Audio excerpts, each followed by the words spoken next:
Hi guys, welcome back to another episode of Unmask the Title. Today we're going to be unmasking our last but certainly not least host, Hamid Raza.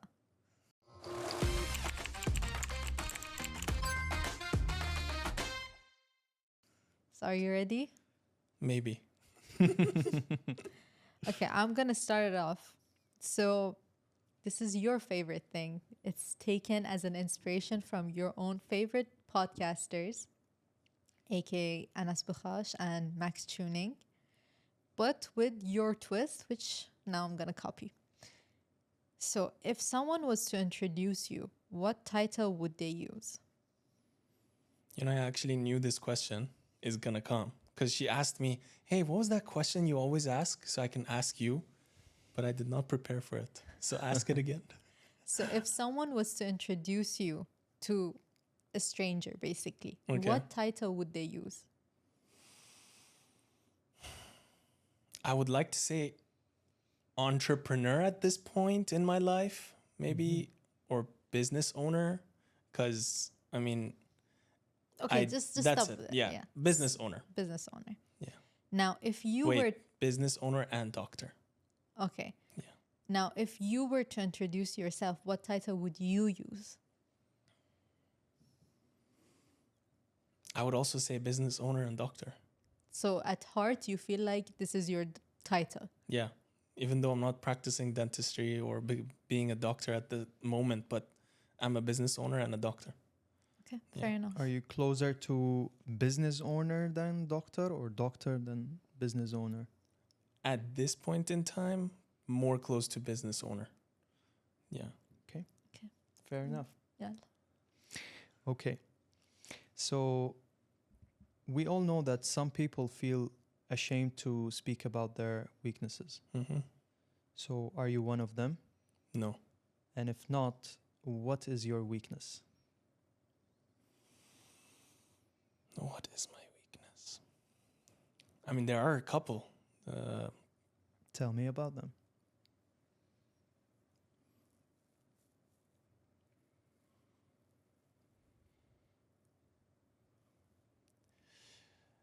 My first weakness would be not being able to compartmentalize my emotions. So I feel like more often than not, it spills over, and it's like emotions that I don't feel is appropriate for that time for it to be shown, but it is being shown, like today. Maybe I should have compartmentalized certain behavior or certain emotions and just keep it aside and maybe verbalize it later to Yalda. But it was just no compartmentalization and it just spilled over. The next weakness, I would say it's a weakness and a strength, would be my mom. And I think that's the top two. Yeah. That's top two. That's Yeah. fair enough. Yeah. I kind of want to touch on the last one. So, okay, my next question might be related to it. I think we've kind of established that there is no father in your life, right? Yep. Here and there, we've said it. Now, considering that your biological father is not there, who would you say in your life has been a father figure? Top of the list would be my mom. And then it would be closely matched with my uncle and my brother. Which uncle? My elder uncle. So his name is Amir Hussein. He would be literally like number 2 with my brother, which is Ali. So yeah, my mom would be my father figure. So do you think because she was your mother and father, that's the reason she's one of your weaknesses?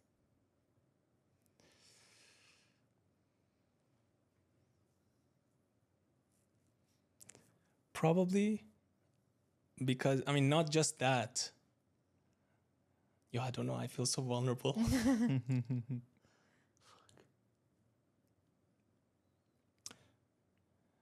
So the reason why I can't tiptoe around my mom, the topic about my mom, is because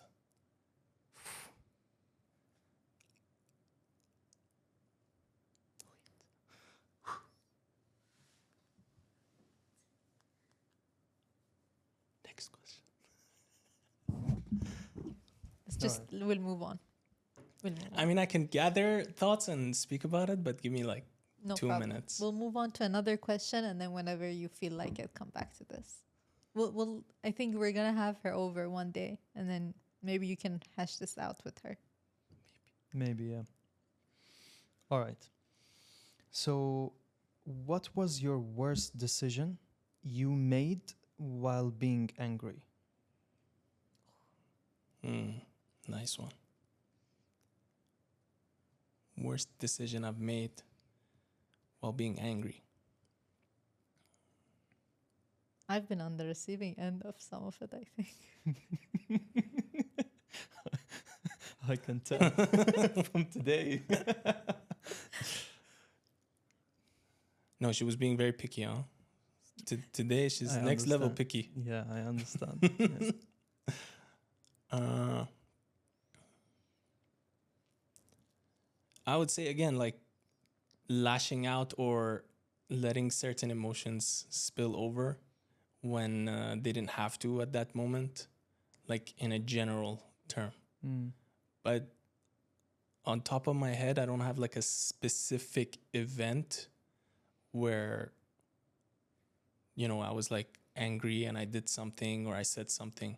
I don't have that specific event on top of my head. But again, it's that spillover of emotion. Yeah. Do you regret being like doing that? Do you apologize after it? Like, do you realize Depends. it or Yeah. See, I think I have the ability of realizing that I did lash out while I was angry. Maybe not instantly, but then I do come to my senses and I go apologize. So I do realize it, but not always as well. Like maybe if I'm lashing out maybe with Yalda or my mom, maybe yeah, I would like go apologize or like say I lashed out. I regret it, but not always. Yeah. because I have the same issue? Mm. That's why I asked. Yeah. It's not always like that. I mean, maybe there are instances where I would have an argument with my brother, you know, and maybe the arguments get really, really heated. I don't apologize, neither does he. I don't know why. It's just maybe how we are, or maybe like we've created such a big wall around us that we just don't apologize. Like we have built such a huge ego for ourselves that we can't even let down the guard in front of blood relative. Do you think apologizing is a weakness? Apologizing would not be a weakness because, I mean, I do apologize, for example, to Yalda. So I don't see it as a weakness per se. But I feel like him and I have created a concrete wall where we feel like if we apologize to each other, we're weak, you know? Although there have been instances more often than not that even if it's his fault in my eyes, I still end up going and apologizing. You know, there have been instances I clearly remember it that I'm like, you know what, I'm sorry. But I don't see it as weakness. Yeah. Okay. So, on the topic of lashing out and all that, what was the biggest backstab you experienced in your life? And what did it teach you? You don't need to name names, but like maybe an event, unless you want to name names. No, I would never name names because number one, we live in Dubai. Second, at this point in my life, I don't look for trouble. Like, I don't care. There's literally everything is, alhamdulillah, very smooth. Everything is peaceful. And I'm always, always, always seeking just peacefulness. Yes, I do care about money as well, but peace and Is more important. more important for me. But one of the instances, backstab, I wouldn't, would I call it backstabbing? I'm not. Like that feeling like what was the biggest wrongdoing that happened to you in your eyes? I mean, there are many instances. I feel like maybe my previous partner, which is from like 6 years ago, I feel like there were instances that work and relationship became one, and that was like one of the biggest things. I wouldn't say backstab, but it was like a wrongdoing. Um, it was the lack of realization on the other party, or the lack of understanding of what we're doing at that point in time. I think that was a wrongdoing. And there are many instances I feel multiple, even myself, I've probably done something wrong. And I think a lot of times multiple family members do certain things wrong. I see them as a wrongdoing. But yeah, I think What was your takeaway from it? What was a lesson you learned? lesson I learned was that try to either keep business and relationship completely separate, and so I don't fall in that same pit again. Or if I am taking them again into the same basket, to make everything as clear as possible since day one. Mm-hmm. I felt like the previous instance, I walked into it just dilly-dallying and just being like, you know what, it's okay. You do that and I do this and we'll all get rich and happy. Then, but now, after facing all of that, I'm like, it's either I'm 100% straightforward and I'm not stepping into anything, whether it's relationship and business or business with a partner or anything like that. 100% clear. Either we're both on the same page, word by word, or we don't do it. Yeah, that was Fair the enough. takeaway. Fair enough. Very fair answers. Yeah. All right. So, what is the biggest regret in your life?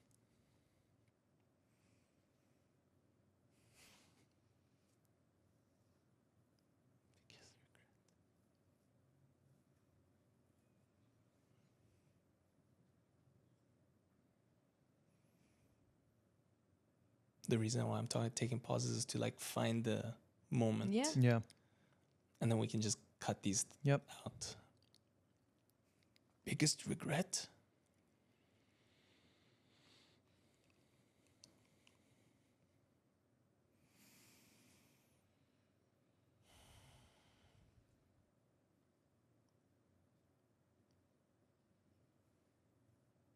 Yo, the thing is, it's not the biggest regret. I mean, I mean, there are multiple regrets. I wouldn't say there is one that's like the biggest regret. One was stepping into business and relationship Mm-hmm. previously. Currently, I'm also doing that. I mean, don't get me wrong. Like what Yalda and I are doing is pretty much that. Like we have pretty much mixed business and relationship, you know. But at this point in time, it's very, very, very clear as to what our roles are, what we are responsible for, and that's it. But I think that was my biggest regret. But then at the end of the day, I learned a lot from that regret. So I don't regret it. But I do regret that I went down that path, you know. The other one would be probably not showing enough love to people around me. That's it. Nice. You don't Great. regret not continuing your 1 million follower page?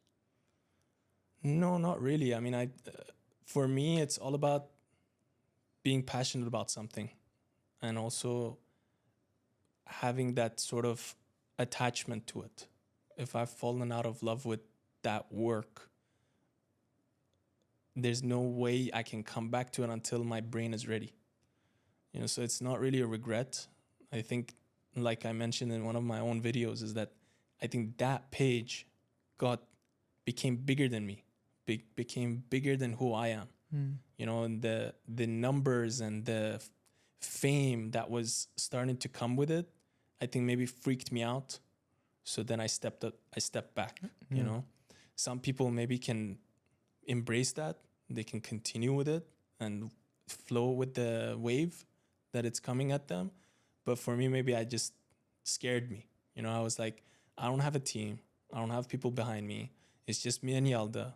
And it was way bigger than us. I mean, she remembers. She saw it. It was becoming massive. It was starting to become like a whole production, while also I wasn't really ready for it. You know, so not really a regret. Yeah. Good answer. Okay, so you have established multiple businesses at this point. Mm-hmm. No, actually, you know, let's go back. You're 28 years old. You're a dentist. You have established multiple businesses. You are a son who's constantly taking care of or like looking after his mom.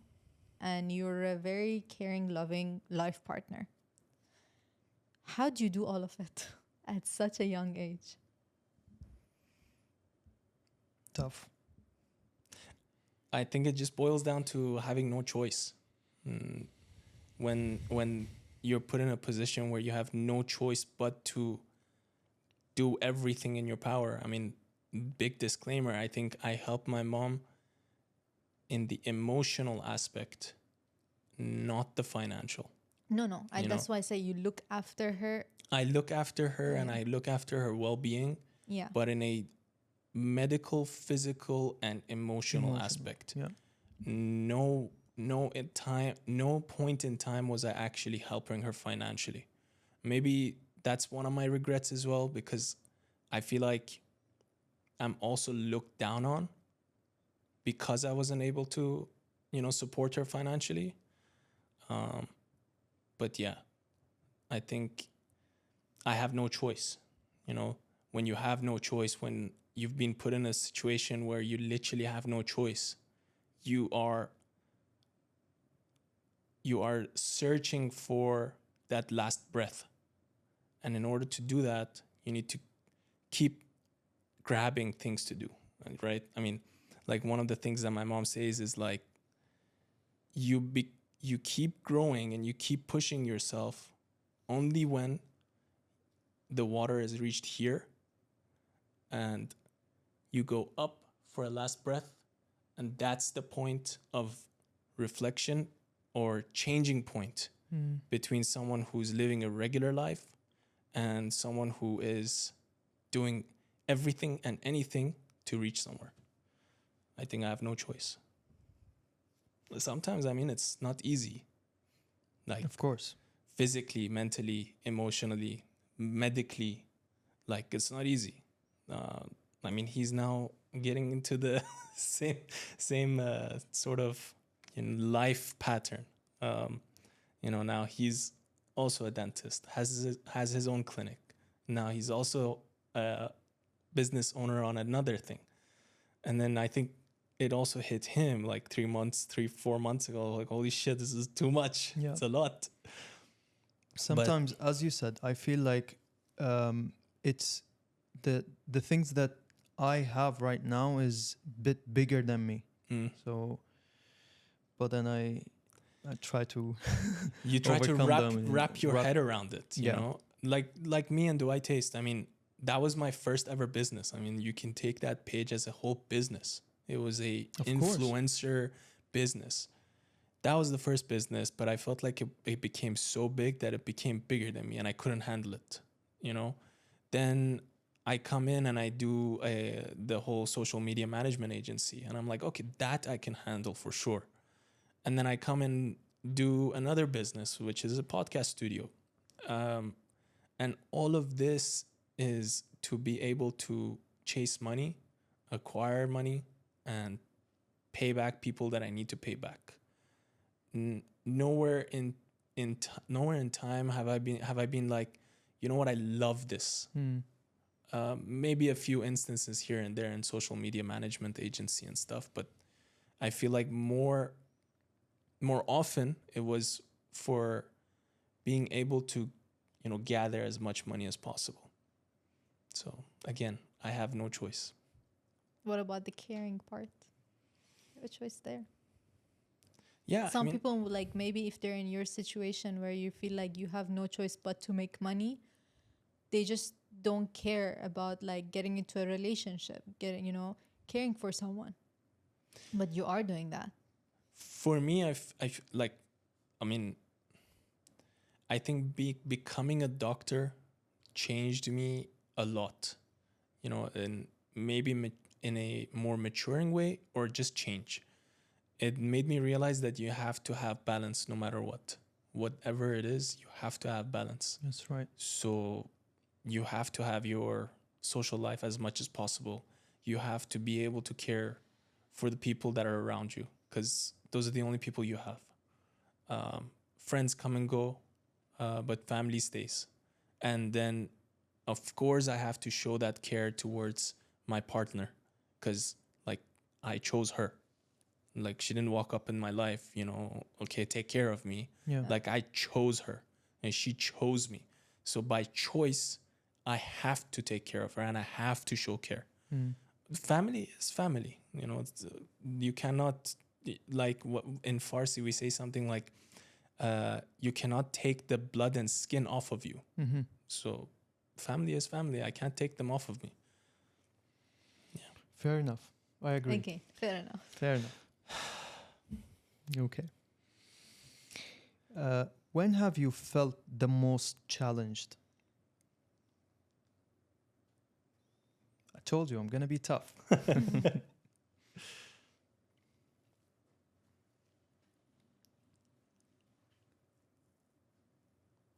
These are tough, but I have to answer them. You For should. some reason, I have to. Of course.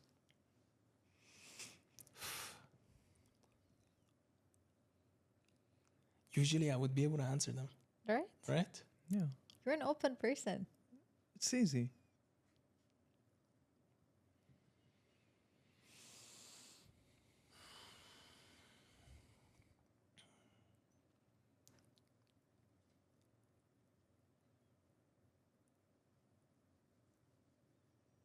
The thing is, like, recently, it's become even harder.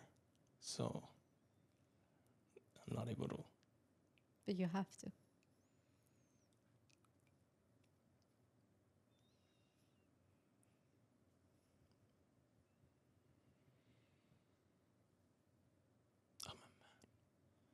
I remember Safe's video where he's like, I do cry, but you're never going to see me cry. Exactly, yeah. Okay. So the most challenging part of my life was about, I'm not sure how many months ago, but about 2 to 3 months ago, I think. And of course, it had to do with my mom. And it's by no means her fault, but she was very, very, very sick, And it got to a point where I literally got up one morning and she's calling me, and it was like 9 a.m. She's like, come take me to the hospital. I'm dying.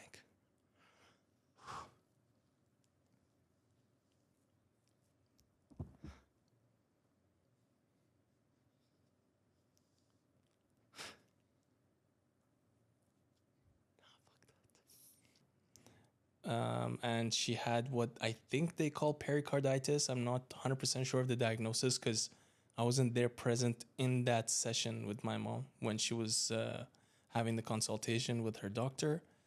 But yeah, I think it was about 10 days of turmoil. First she was feeling pain in her chest. We took her to the hospital. Then she was stabilized, went through multiple rounds of ICU. We took her home. The doctor is like, it's all fine. Nothing's wrong. She's good to go. We took her back. After one day, we're back into the hospital again.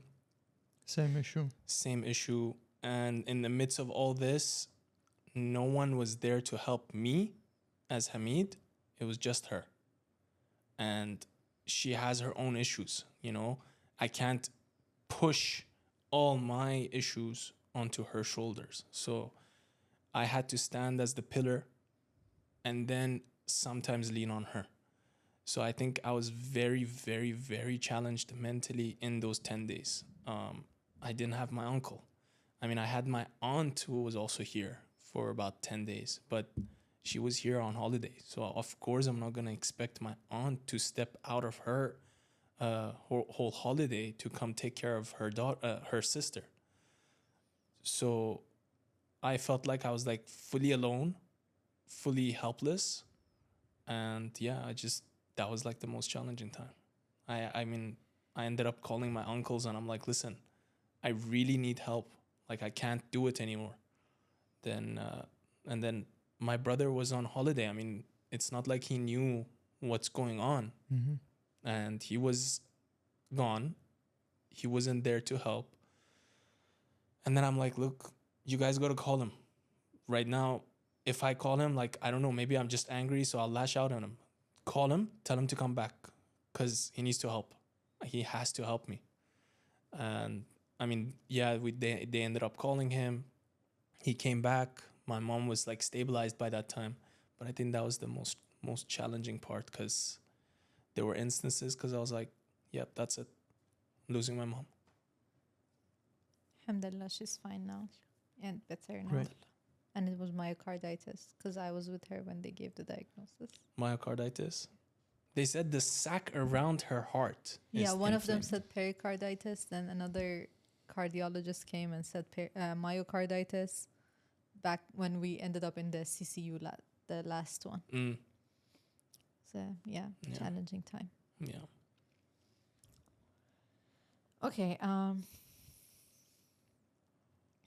don't know how you're gonna react to this one. I just won't answer it. Just like he passed the question. Yo, that was tough. And These I are couldn't, tough. And I couldn't speak about this. I didn't want to speak about it. Yeah, I don't want to talk about these either. But I'm saying No, this is This is fine. That the question you asked was totally on a different level. triggering, huh? Yeah. So you see, now I remembered. I got triggered. So stop it. I want this question to be the last one. So do you have another one to go? I do. We'll round back to the questions I didn't answer to try to answer them. No, you ended up answering, so it's fine. Yeah. No, there was one question I didn't answer at all. Oh yeah. So we'll round back to it. If I can't answer it, I can't answer it. All right. Then let me finish my questions then. In what way do you believe suffering can lead to growth? Very good question. I think you already answered that, but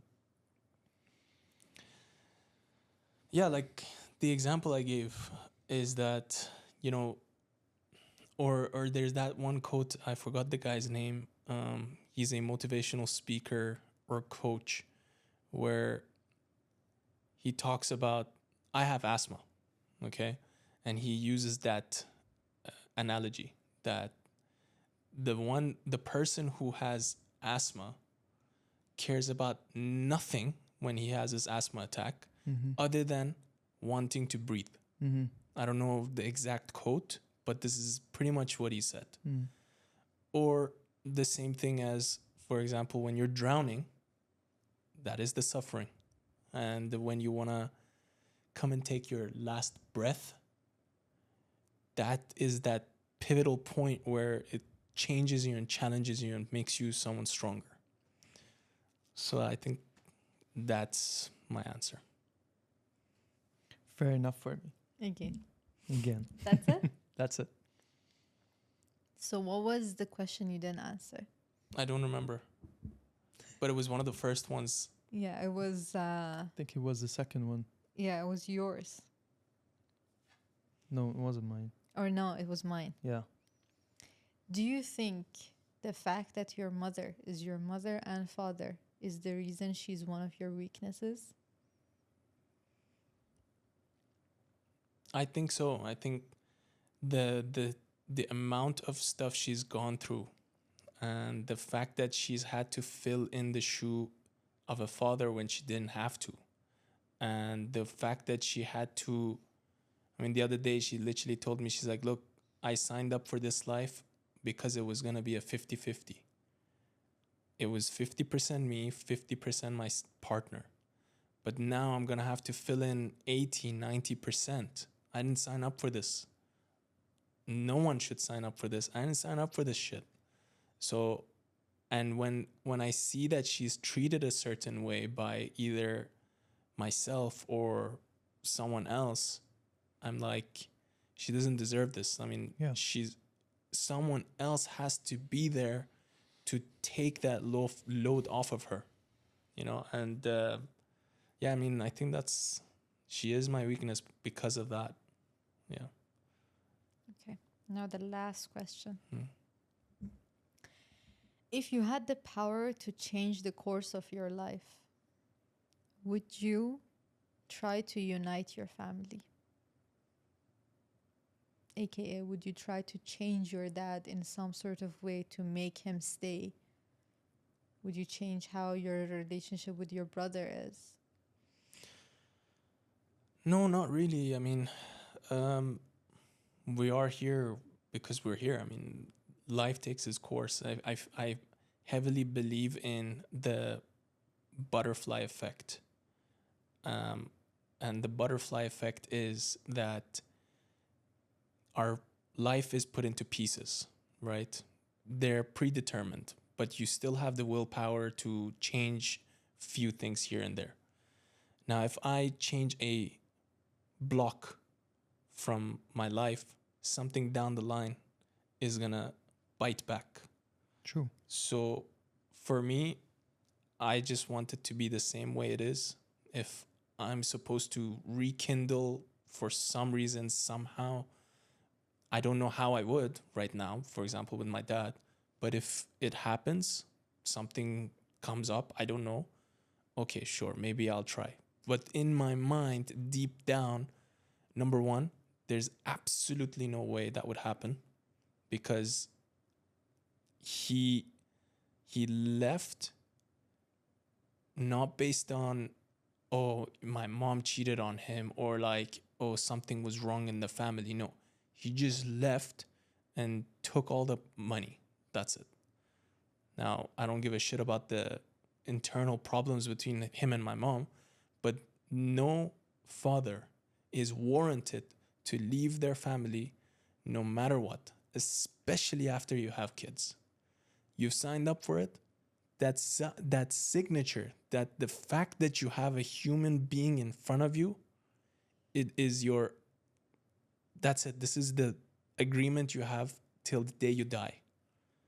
You can be quiet. You can be, I don't know, depressed. You can dig a hole around yourself. But in no way, shape, or form are you allowed to just leave. You can leave through proper divorce. You can leave through proper family counseling. You can talk it out. You can come to terms and agreements. But in no shape or form do you have the right to abandon. the right to abandon an entire family. Yeah. No way.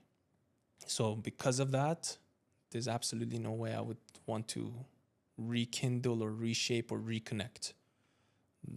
He's done. I mean, I don't even know where he is. I don't want to know where he is. Done. He's done for me. The chapter's closed. Nice. Yeah. If he Right. was here and you could say something to him, what would you say? One sentence only. Be a man. Whoa. That's it. And with that, I think it was great. Yeah. Thank you. It was rich. It was rich. Yeah. It's good to see that you have that super emotional side in you. Yeah. I didn't know about this. Yeah. I mean, I'm like I said, I'm usually not like this, but recently it's become more. And yeah, I think I've allowed myself to become more vulnerable towards emotions and towards things that are happening around me. I think I've had enough of people saying like he's cold-hearted or stone-hearted, and I'm not trying to like have pity or anything, you know, but I feel like I can become more, I can relate better, or I can sort of not have a regret down the line. You know, I feel like if I can sort of show affection and love towards my mom a little bit more, maybe later on I will not have the regret. So I think I've just tried to open up a little bit more. I'm personally very happy about the fact that you're opening up. Yeah, no, like I said, if you did this interview maybe with me 2 months ago, I'd no way would I even bat an eye, maybe one single tear, and that's it. But recently, like I said, for past 2-3 months, like things that have gone, things that have been happening with my mom, it's kind of destroyed me, but also built me back up. So yeah, Nice. yeah. Great. Thank you guys. Thank you for watching, and let us know in the comments what questions would you want to ask Hamid Raza now that you know him a little more. And stay tuned because we're going to come back with season 2 with a lot of more interesting stuff. Some things are going to change, but I'm sure you're going to love it. So follow us, comment, like, share, subscribe, tell all your friends to watch, and see you guys later. Bye-bye.